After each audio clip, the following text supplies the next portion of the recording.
a.m. Pacific. Welcome, everybody. I'm sure everyone's turkey hangover is officially over. Birthday girl, Teresa Green, double nickels. Woo! There she is right there. Doesn't look a day over 22. All good. It's the new 25, Teresa. It's the new 25. It's all good. It's all good. Okay, everybody. Housekeeping, we did add, there's another crush starting January 14th. If you want information on it, please let us know. We have a pretty big list for that one. There'll probably only be a couple of seats there. That one is almost sold out. But housekeeping, January 14th, we have another crush coming in hot. Today we have Brian Manning on with Guaranteed Rate in Boulder, Colorado. Brian is an awesome originator, a loan officer. He's been doing this a long time, got in the business in 1998, which is an extremely long time. And he's going to talk to us a little bit about what he does every day, what he's doing to get ready for 2022. Also, just as a side note, for those of you, Brian is in one of those markets. Every market is very tight on inventory. Brian's market is like literally so tight on inventory. He's in Boulder, where University of Colorado is. You could get transferred in there as a tenured professor, making a ton of money, and have to move 20 miles away. Meaning you can't even find a house near campus. The market is so crazy tight. Those of you Colorado people are familiar with that market, but there's literally like no houses there. So Brian has to go the extra mile all the time to make sure he's staying in front of his partners. So when there is an opportunity, he is getting that opportunity. So crush on the 14th. Those of you that are newer to this call, there is a chat. If you have a question, please put it in the chat. We will get to them. I'll also give you Brian's contact information at the end. He's a great guy and does not mind taking phone calls from people as well. So with that said, let's get started today. Welcome everyone to the call. Brian Manning. So Brian, I told you in 1998, he's been with Guaranteed Rate for 2 years. But there's an interesting thing about Brian that you all should know. Brian has done, and he did this pre-COVID, meaning pre-Zoom, what most loan officers have a very hard time pulling off. And Brian didn't start in the business in Boulder, Colorado. Brian moved to Boulder because he and his wife thought it was cool 9 years ago. Yep. So Brian had a whole mature business in Florida and picked up and moved to Boulder, Colorado. So Brian's only been in Boulder for 9 years. So, almost for this call, I look at it like Brian's been in the business for 9 years, because that's how long he's been in business in Boulder, Colorado, which is very interesting. He obviously knows what he's doing. That's a different story. But as far as meeting agents and creating a referral-based business, it's only 9 years old. And Brian, you may even be able to argue you didn't really turn the jets on that until you and I started doing stuff together. So it's even newer. Okay. Yep. But Brian, welcome to the call. Just give people a feel. Your purchase units you're tracking for the year will be about what ballpark? Oh, I think we're hitting like 250. Okay, so about 20 a month. Mm-hmm. And our purchase units, by the way, everyone, when we look at units, again, I'm not doing volume right now. Brian's average loan amount actually might be a little higher than a lot of yours on this call because of where he is. But that's why we're looking at units. Units are universal. Doesn't matter where you are. A unit is a unit is a unit. Brian, your purchase units in 2020 were about what? 2020 was like probably 200 units. Okay. So Brian's up about 20%. And I want you all to know this. By the way, I didn't ask him this before, so that was not a surprise, but I had a feeling. This is very indicative with a lot of the loan officers that work with me one-on-one. Their purchase units are up. No matter what, their refi units might be down. Other things might be all over the map, but their purchase units referred by agent partners is up across the board. And I see no reason not to continue that continuing up. And for those of you that have ever asked me the question, I'll answer it now before we get into Brian's stuff. Typically, I like to grow a loan officer's business anywhere between 12 and 20% a year. That is sustainable unit growth. When loan officers do 100 loans and they tell me they're going to do 200, I say that's great. I love big goals, but I'm not going to count on that. I'm going to assume you're going to do 120. And by the way, if you do 120, I'm going to be ecstatic. that you added 20 units because that's a big jump. That means you added a lot of new relationships. So Brian, tell people a little bit about your day, a little bit about what you do every day, what you try to do every week. Everyone as well. Brian is extremely organized. Of all the people that I work with, he's in top 5 implementers. Meaning, if he asks me a question and we're talking about something to do, this guy implements. He actually does it. So Brian, give him a snapshot. What time do you get up in the morning? What do your normal days look like? So I wake up every day at 4:45. Okay. Read for a little bit in the morning, plan my day, and then I'm usually check emails for maybe 10 minutes, catch up on everything there. Exercise from 6 to 7:30 every day, and then get ready for work, and then head to the office. And Brian, how many B2Bs are you trying to do a week right now? You know, I've been scheduling like 8 to 10 per week. A lot of times I schedule B2Bs Tuesday through Friday, and then I'll schedule an 11 a.m. and a 1 p.m. Okay, and that way, if somebody bails, you don't care, and if they don't, you're eating 2 salads, right? Exactly. Yep.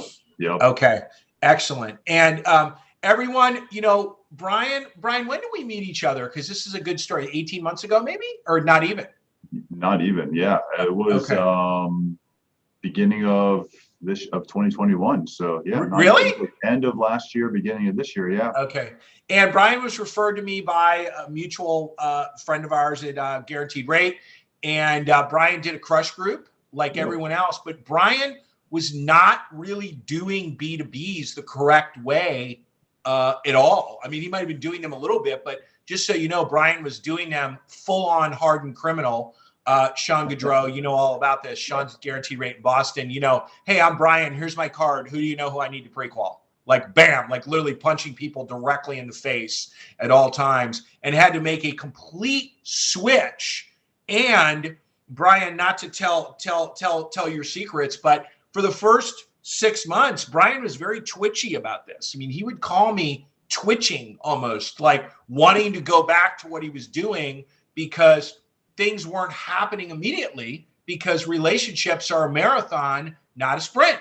And if you're used to go, if you're used to closing 20 loans referred by 20 people, and suddenly you're not asking for the business anymore, it's a big game changer. So, Brian, what would you tell this group? There are a bunch of Joel people on here right now. There's some newer people to me. What would you tell them about being consistent with B2Bs? I mean, you know, I would say originally, before we men started working together, my B2B was always a coffee appointment. It was never lunch. And I did it because I wanted to gauge I never wanted to be committed to someone for an hour or whatever it was, right? If I went for coffee, if it went great, I could hang for an hour. If it sucked, I was out of there. So that was the mindset I had to change of getting B2Bs. And now I won't even do a coffee appointment. If it's a great partner of ours, we'll do happy hour later, but everything is a lunch appointment now. And now, do you all hear Brian? Now, Brian has to have fun conversations with me all the time, and he sees me a couple times a year with Sam, and he still set appointment. You hear that? Do you hear the hardened criminal level this guy's rolling with? Literally, we just let him out of jail because remember, it's not an appointment. This is a great. I'm glad you said it, Brian, because it makes people feel better. It's not an appointment. You're meeting with a friend or a potential new best friend. And even thinking it's an appointment will put you in the wrong frame of mind. Now, Brian's not in the wrong frame of mind. I know. I'm not worried about him. There's some of you others that are on this call that I would be worried about, that you would be in the wrong frame of mind. Because if you look at it as an appointment, you say to yourself, well, man, if I don't get something out of this, nothing happened, right? I didn't get a new loan. I suck. Or what happened, right? That's what you think about as an appointment. So, Brian, are you sticking? How do you manage making sure you're in front of everyone every 30 days? How do you manage that on your own? Is it in a book? Is it you booking the next one on the spot? Tell everyone what you're doing. I mean, it took a while to get used to it, but I just booked the next one on the spot while I'm sitting there, right at the end of happy lunch. And that just sets us up for making sure we have the next one 30 days from now. Or if someone says they can't do it at that time, they don't have the ability to schedule, I'll just put a reminder and I'll call them or text them or email them the next day. But I'm always trying to schedule the next one right there. It's easiest while we're sitting there. You can look at your calendar, and no realtor, unless they have a vacation planned, has anything in their schedule 30 days from now. How about 2 days from now? Yeah, usually nothing. Right? So I mean, it's super easy. Yeah. And there, I get a lot of movement and cancellation of appointments or meetings. So, I schedule them 30 days out, but then they always shift around from there because people have listing appointments, they have inspections, whatever it is. But that's the goal, is to get it at least rescheduled 30 days out. Yeah. The other thing that Brian has started doing, and some of you others are going to start doing as well, I know Samantha's going to be doing it the day before you, Brian, is what we're calling like VIP dinners, where instead of just when you've done enough B2Bs and you've taken your relationship to a different level, what a lot of loan officers are doing, with me, and Brian's one with me, one without me, it doesn't really matter, is small, more intimate dinners with, we just did one in Boulder with 6 agents, and Brian and I, or 5, and Brian and I think Brian's wife came because we had a cancellation at the last minute. But it's so interesting to see what happens when you facilitate that type of meal, because it's not, number one, they don't think they're being sold anything. These are platoon partners or very strong company partners. Those of you that know my terminology, very strong partners. And they all started talking to each other immediately. And it was Brian's party, but it was facilitated by Brian, but we could have faded back into the wall. They were all talking to each other. They're all top producing agents. They were asking about this listing and that and this and that. And, and again, Boulder's not a massive town, so it's a little different, but a lot of you all are in smaller areas where you could easily pull that off. And Brian, are you making that like a quarterly thing now? What came of that, by the way? Well, so yes, we're going to do it quarterly. The person that canceled actually called me the next day and said they heard how ridiculously great it was and that they missed it. And asked if they could be invited to the next one that we do. So I think quarterly, would I do, more than one a quarter? I could, but I kind of like that, we had 6 of the absolute top partners in that room, or 5 of them. And it just, the vibe was so good that I would kind of stick with that for right now. And if anything, that room would hold 2 more people, so I would beef it up a little bit. But I think I would just stick to the quarterly and keep it like a exclusive partner group for right now until the demand is high to where it's worth adding another one in.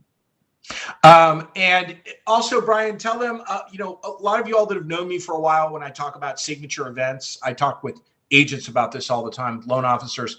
It's funny, Samantha's on the screen, like right next to you, Brian, as well. Samantha's been on here before. She does the same thing you do or whatever, but Brian is very consistent and very good about what I call his signature events for his current clients, everyone that knows me, for his CCs and for his agent partners. Brian, tell them a little bit about just what you did this year, because everyone could do the same thing, especially in the spring. No one's pulling that off now, but you could easily pull it off in the spring. Tell them what you did, how many people you had show up for the event.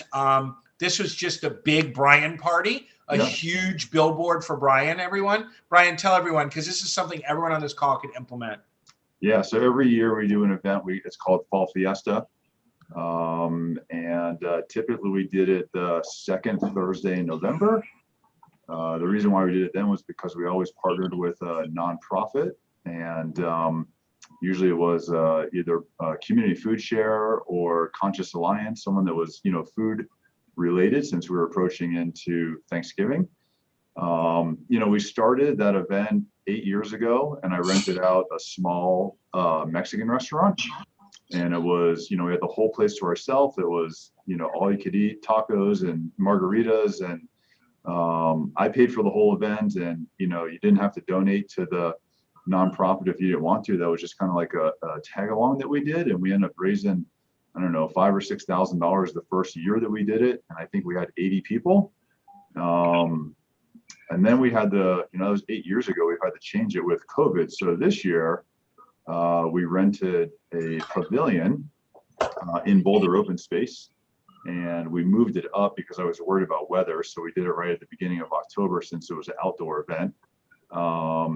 We hired a photographer and built a fall scene. So I got some hay bales, some pumpkins. We built like a photo scene, and then hired a photographer for the day. And then we did 15-minute photo slots, so you can come with your family and get your holiday photo. So we used Calendly. We put it out to all of our current clients. I think we ended up with like 37 slots in the day when you didn't book them out by 15 minutes with the daylight. Every single one sold out. And then we had catered through a taco truck. We had a snow cone truck. We had painting table for painting pumpkins set up for the kids. And I think this year we pushed almost 300 people at the event that were there all day. And it was all partners, current clients, friends of current clients. So Brian, phenomenal. I'm just going to stop you because there are some new Joel people on here. By the way, a current client is someone whose loan you have closed. Yep. That's what he means by current client. Some of y'all use the word past client. It's the dumbest term in the history of dumbness because, of course, they're not in the past. If they were in the past, you wouldn't want to talk to them again. That's why anyone in Joel world calls a past client a current client. So that's what he means by current client. It's someone Brian's closed a loan for. Now, Brian, did you, because I know we talked about this, this is a little twist. Did you call your partners who had current clients who signed up for the pictures to make sure they knew that their people were going to be there? I did. I called them, and some of our partners had 3 families signed up. So I gave them the time slots, and it was interesting because some of them were spread over, 4 or 5 hours. And we had one partner come because they knew one family was going to be there and then leave and then come back, like 3 hours later just to see their other clients that were there. But it was the best phone call to be able to call our partner and tell them like, hey, Susie and Joe are here for their photos at 2:15. If you want to come see them. And it's just an easy phone call and everybody loved it. Yeah, it was great. And the key, everyone, for this is don't get carried away with the fact that Brian had 300 people there.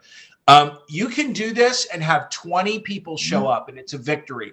It's something that starts smaller and gets bigger and bigger and bigger over time when you have what I call a signature event. Now, this is Brian's jam.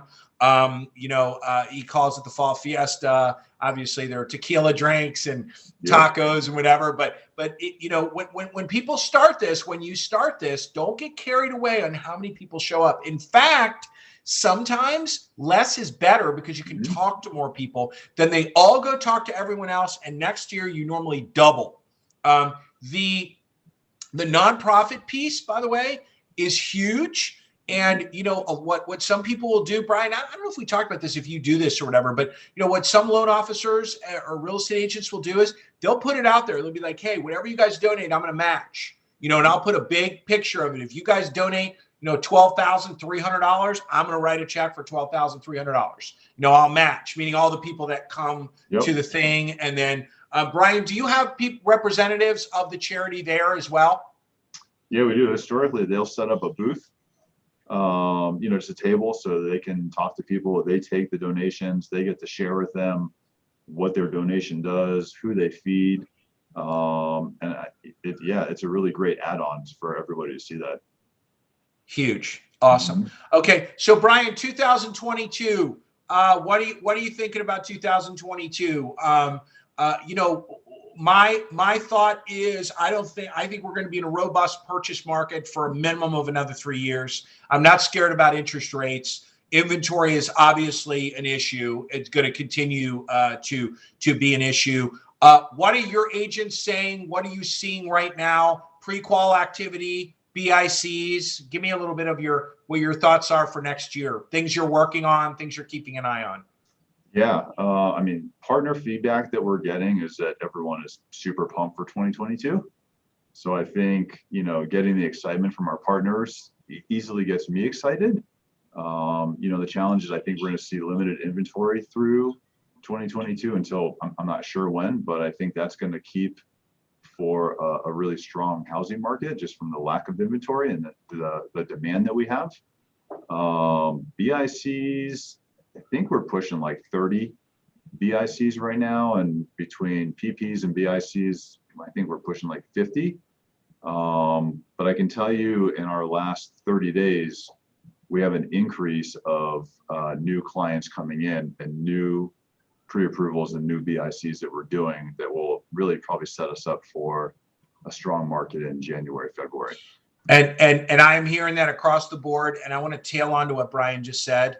Any of you all that think it's an excuse to not have a good January, call yourself a wambulance, as in wah, wah. That's a bunch of crap.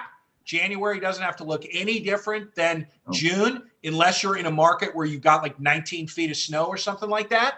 Okay, there's no reason it has to look different ever. I don't care where you are. That is urban myth. Oh, everyone took time off. Everyone did this. Wrong. You could have a great January. You could roll into the year, never playing catch up. You could easily, you know, I would tell someone like Brian, your goal for January is 25 purchase units.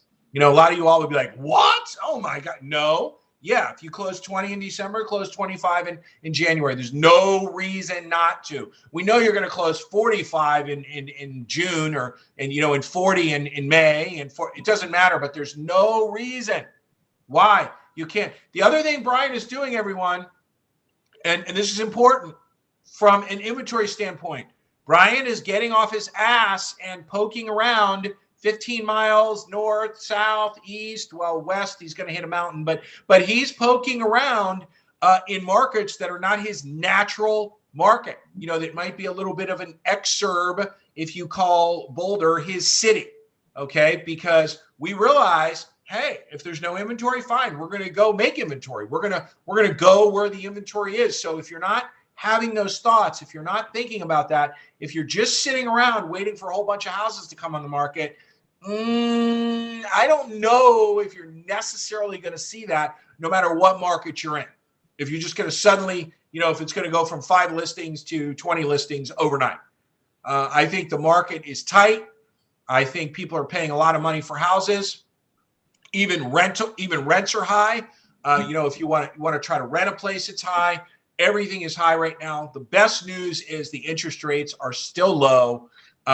I don't know, Brian, if you all were, I don't know. I don't think you were. I don't know who was on my call last week with Clayton Collins from Housing Wire talking about refi volume for 2022. But if you're one of those people at 75% refi right now, you would be, I hope you probably peed down your leg if you were listening to him last week, because you probably should start selling assets and freaking out right now, because it's not that the purchases are going to go away. They're going to go up, but those refis are going to dwindle in a big way. And, you know, he could be wrong and we could have another incredibly strong refi market. But even then I would say, well, who are you going to refi? I mean, literally, like who? Most people have already refi. You know, I mean, who are you even refining? So you're definitely going to have to make it through most of next year doing purchase units. So, Brian, so your agents are pumped. Are you seeing your agents spread out to unnatural areas for them as well? Are you seeing them getting scrappy? Yeah, we're seeing, I mean, from Boulder, we're seeing more push into the Denver or surrounding area,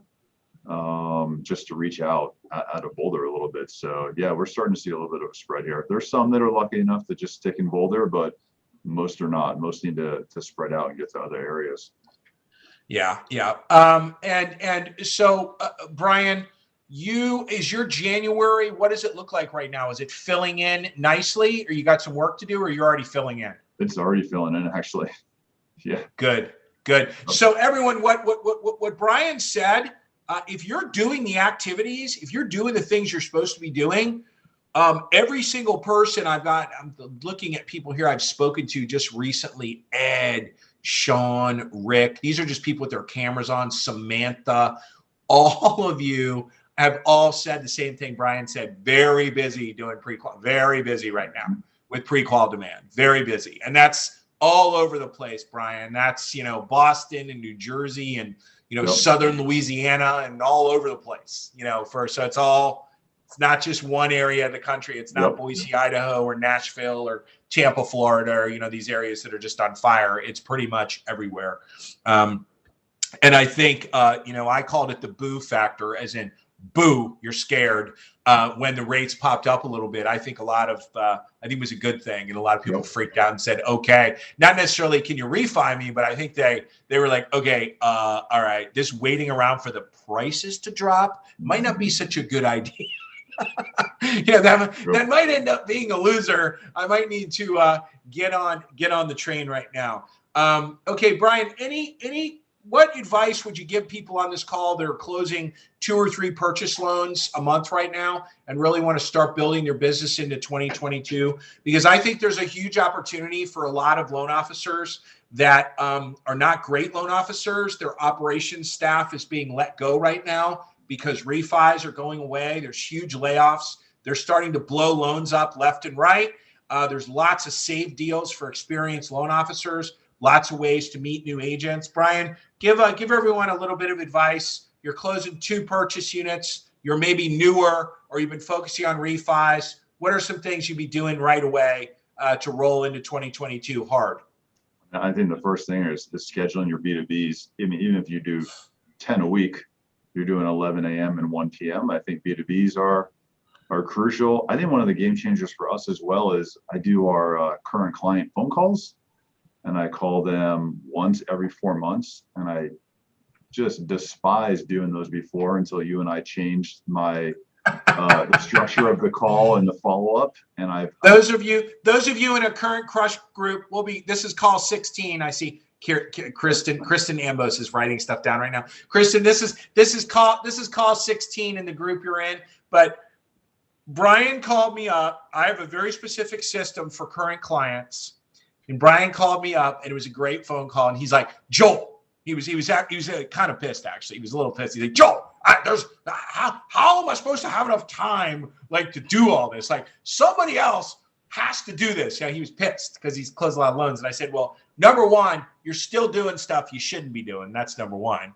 And number two, you're probably not doing these calls the right way. Okay. And as soon as he changed his attitude, he called me like a week later. He goes, Joel, these are my favorite calls. Like, this is literally my favorite thing to do. This is more fun than like a new loan. Yep. Because, you know, that connection. So staying in front of current clients, doing your B2Bs, you know, core activities.